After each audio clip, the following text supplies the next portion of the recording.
Everybody. I arrived in New Zealand in the winter of 1973 and I found home.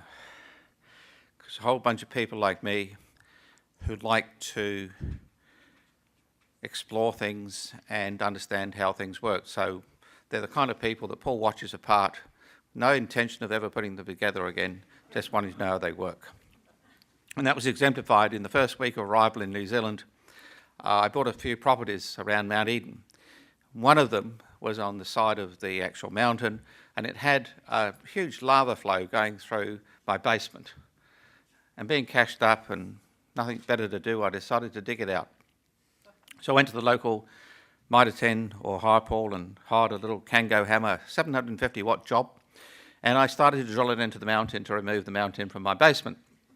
If you've ever done that, you'll know it goes in past the hearse where it connects to the tool and gets jammed in the mountain. And now you're paying $7 a day for a sculpture. So, being a scientist, you go down the road and you get a 1.5 kilowatt job. And you drill that in next to it. And now you've got a sister sculpture. And this iteration went on until there was a huge pneumatic thing in the driveway. And thankfully for me, a Kiwi guy came over and he had a cigarette on the go, slippers on. He was 78 years old, and he said, "What are you trying to do?"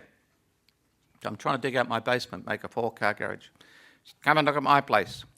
And I went over to his place, and it was like somebody got a knife and took out a whole square of Mount Eden out of butter and just discarded it. No reinforcing, bit of damp, beautiful. I said, "That's what I want to do." "How'd you do that?" "Dynamite." And that was my first indoctrination into what makes Kiwis different. Yeah, completely weird. But it was the start of me becoming a New Zealander. And it was a couple of years later when somebody approached me and said, "Would you like to set up the Department of Clinical Pharmacology at the Auckland Medical School?" And I had no basic training at all in pharmacology or even medical knowledge. I mean, I was hopeless. I would go like you to the doctor and you get your x-rays and you open them up, and I would open them up in the waiting room. And this particular occasion, I opened them up and there was this huge cancerous growth in my left lung. So I went in to the doctor as soon as the bell went and I slapped it down and said, "That's not good, is it?" She said, "That's your heart. You'll need one of those." But when somebody asked me 2 years after arriving in New Zealand if I wanted to set up the Department of Clinical Pharmacology, I was a Kiwi, and I said, "Okay," because that's what we do. I published a book earlier this year, and I commend you to try and find it and buy it, called The Power of Us. And it really exemplifies what KiwiNet is about. It's the power of us. Nobody is as clever as all of us. And what I was trying to do with this book was to try and determine what makes us different. Is it that we have this innate number 8 fencing wire mentality, or is it something else? Is it something more elegant? As Einstein said, the most elegant solution is the simplest solution. And it's really hidden in the subtext of this book called New Zealanders Who Dare to Dream. This is the only country in the world, trust me, this is the only country in the world where you can dare to dream and be the person that you want to be and develop the technologies and the things that you want to happen. There's no other country in the world you can change the road rules in a weekend. Trust me, you try and do it in Italy, they'll kill you. There's a guy in the book here called Peter Beck. Anybody heard of Peter Beck? Peter Beck, probably 5% of people. He put a rocket into interstellar space. You can't do that in America, they lock you up.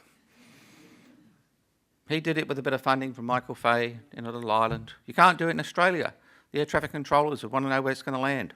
No bloody idea where it landed, because we're Kiwis. So there's a great open source opportunity for us to make game-changing technologies. I've taken on a role as the Deputy Chair of the New Zealand Health Innovation Hub. This is an organisation that really represents all of the health care organisations, DHBs in New Zealand. You can't do that in any other country. This gives us a huge opportunity to collate all of that information and do wonderful things. What we should be doing is communicating with people from all of the other knowledge-based institutions in New Zealand so that we can create magic. Nobody's as clever as all of us. In the book also are people like Bill Buckley. Any show of hands for Bill Buckley? Bill Buckley? bit more, probably 20%.